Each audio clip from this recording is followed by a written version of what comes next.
Queen of the Coast. Episode 1. This is becoming just too hard for me to bear these days. These people are just going to kill me with work one day, I said as I collapsed on the floor breathing heavily. I'm so weak now. I have been mopping all the rooms in this house since morning and this is 1 p.m, and I'm still working. Just imagine. And I'm a human, not a machine, all this because my mum is down. This world is full of evil. My mum landed in sickbed just months ago, and inside the first month of being ill, a sack letter was sent to us that she has been sacked. I couldn't imagine that. A company she sacrificed all she has, to make sure it is moving forward, and they forgot all that she has done for them easily. I'm even talking about them. I mean, looking at me, just look at the way I'm being treated by the one that was supposed to take care of me and my mom. Auntie Kate forgot all my mom has done for her. My mom is sick since about a few months ago now and she was still at home. She is supposed to be at the hospital by now, but this woman can't afford to help. I have to work for her from morning till night before she would give me some money to get something that I and my mom will eat. So many thoughts going through my mind right now. I just wish there is any way I could end this misery once and for all. And I seriously don't know why Kate changed. This wasn't her before. I don't know what's happening. The world just turned its back on me and my precious mum. Zara, why are you sitting on the floor instead of working? Do you want my mum to come and yell at you? Tina, who just stepped out of her room, refers to me when she saw me sitting on the floor weakened. While I just placed my hand on my jaw looking at her, as tears rolled down from my eyes. Come on, I understand that you have been working since morning and you deserve to rest, Tina, as she reached out to me and looks into my eyes. I know my mum always overworks you, but you have to continue now before she comes in here and meets you like this. She said. While I didn't interject, I was only looking at her. Come on, Tina said as she tries to grab my hand and drag me up. Don't touch me, I yelled at her, making her stare at me surprised. Are you actually referring to me? She asked, and I nods. Yes, stop acting like you care while you don't. I yelled at her, as I managed to get up from the floor, though I was having a little bit of waist pain. You know I do care, Tina said with a loud voice. No, you don't, I interrupted immediately. I stay here cleaning the house. Working and working, just day and night. Why do you just stay inside, eat and drink the food that I cooked? Would I blame you? It is your home, I said in tears, and I keep suffering. You do nothing to assist me. You obviously love what your mum is doing to me. Stop pretending. I yelled at her as she hugs me with tears. No, stop it, please. I do care for you. Just that my mum is always stopping me from doing what's right, and trust me, I have no other choice than to obey her, she whispered to me. No, your mum is not stopping you, but you are stopping yourself from doing what's right. Because I have never seen you tried, I said with tears streaming down my face. You know what? It's fine. I'm just going to assist you. I know that's all you want, she said as she grabs my hand and drags me to the coach.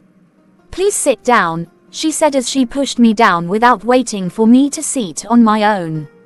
So I sat looking at her surprised, looking forward to knowing what she is trying to do. You are hungry, right? She asked, and damn it, I was so hungry. Like seriously, I haven't eaten since morning. You should know, I responded with a low voice, and she left the parlor. Within a few minutes, she returned with a plate of rice prepared deliciously with chicken. Seeing her, I stood up from my seat, surprisingly looking at her. She is taking a very big risk for me, most especially me. This will affect me bitterly. Tina, what the hell are you doing? I was trying to say, but she shut me up, putting her index finger on top of my mouth. Shush, she whispered to me as she handed over the plate of food. Just sit and eat quickly so that my mum will not come back and meet you with it. Don't worry about your work, I will be doing that for you, till you are done eating. Please be fast, she said with a sluggish voice. She started helping me out by cleaning and mopping the floor, while I was still staring at her in surprise with the plate of food in my hand. Yes, I wanted her to help me, but come on, not up to this level. Zara, are you still staring at me instead to eat? My mum will be back very soon, please eat and be fast with it. She pleaded, and then I sat down as I realized that she is right. I have to eat quickly before that woman comes back.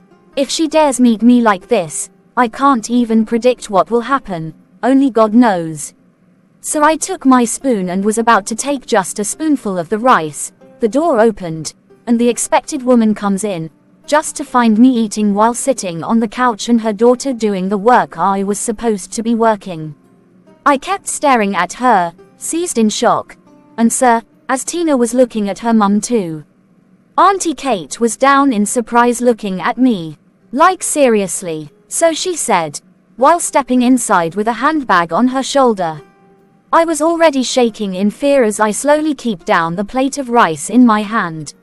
How manage you made my daughter the house help, and you sit down there enjoying my food, and then my daughter as slave, right? She asked, and I was still so afraid to speak. I was about to start apologizing as I go down on my knees, but Tina's voice came up just so fast.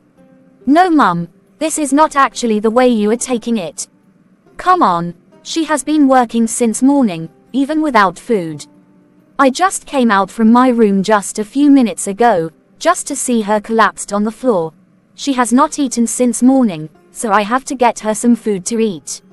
Tina keeps saying on my behalf, while her mum folds her hand, looking at her as she keeps talking. She was really hungry, that she even sat down on the floor crying. So I have to give her food. Don't bother about me working, I chose to. Tina said as she looks at me with a pitiful face. Mum, please just have mercy on her. Let her rest a bit, even if it is just for today. Moreover, more reason I have to help her. The work is too much. She has been working without rest since morning. She was still saying, and her mum interrupted with her thunderous voice. Will you keep your mouth shut? Blah blah. The work I gave to her is too much, as if she doesn't eat. She yelled as I faces the floor. I was too scared to look at her face. Yes mum, she did not even eat.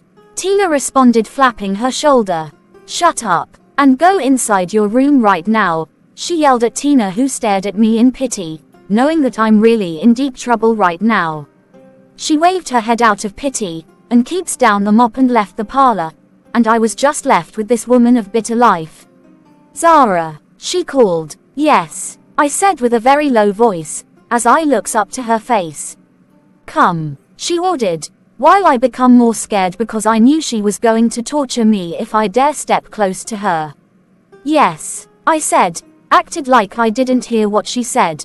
Are you deaf? I said come. She yelled at me, and I rushed to her without waiting for her to finish talking. Just immediately as I was getting close to her, she grabbed my ear. Ugh, I screamed in pain. How dare you sit on my precious chair, and even have the guts to test my meal? You are only to eat leftovers. Didn't I tell you that? She yelled at me as she keeps dragging my ear really hard. Oh yes, Ma, you did, I said under pressure, and yet you have the guts to eat a full plate of rice, oh my gosh. With a full lap of chicken. Aha, she yelled, I'm very very sorry Ma. And I promise it will never happen again. I replied as my ear is already becoming as hot water. Let me not even talk about the pain I'm feeling right now. Now listen to me, any day you ever dare to try this again I will kill you with my bare hands. She said as she finally pushed me out of her hands. And I collapsed on the floor, holding my ear with my right hand, feeling a deep pain. What's wrong with this thing? Will you get the hell up from the floor? She yelled at me as I managed to get up from the floor immediately. Now get back to work. I wouldn't punish you now, but trust me, your punishment awaits you later at the night. Now get back to work. She shouted, and I quickly rushed to the mop and picked it up immediately and started cleaning. Just make sure everywhere is clean, and I wouldn't want to meet any dirt anywhere around this house. she said and left to her room. Then I collapsed on the floor immediately after she left. My ear is damn on fire. I'm feeling a lot of pain in my ear. She still says my punishment awaits me at night, as if my ear which she dragged is not punishment, but only Almighty knows what she still has in mind. Though I'm still hungry, I need to eat, I said as I managed to get up from the floor as my body is already shaking. I wanted to eat the food, since I am already being tortured for it, but damn it, she took the meal away.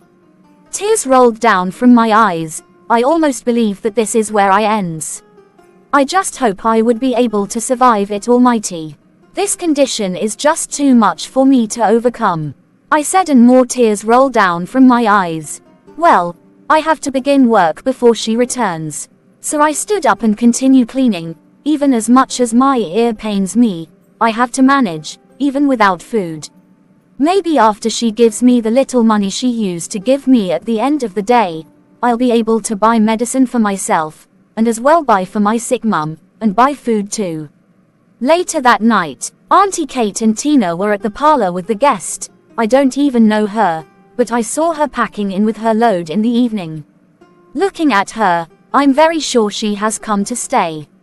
Anyways, that's not why I'm here, so I head straight to Kate, who is breastfeeding her little baby David. Please, I'm ready to go now, I said to her as I stared at Tina, who is already looking at me.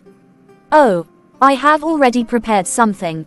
Just take that plate of food on top of that table and go, she said, while I stare at her somehow.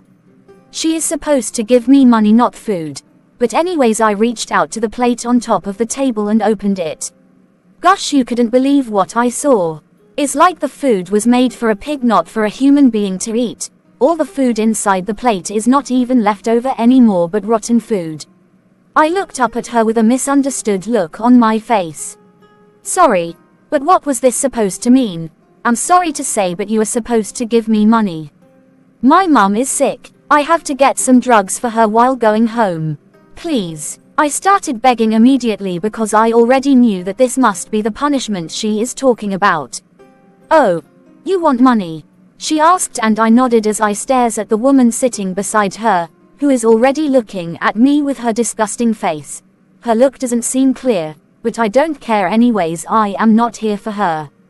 Come take money, she said as she bring out a bundle of money from her handbag, handing it over to me. Oh, thank you so much, I said emotionally, as I tried to take it, and she slapped me. What have I done? I asked, with a low voice as I moved backward. Fool, take that food, and leave my house, she yelled at me while tears drops down my face. So she only brought out that money to mock me with it, not that she doesn't have it, but just wants to wicked me. Actually, I could have just left even without taking this pig food, but if I leave like that, what will my mum eat when I get home? All her hope is on me. So, looking at Auntie Kate for a while with my eyes filled with tears, I took the plate of waste, 'cause I wouldn't call it food. I took it and began heading home.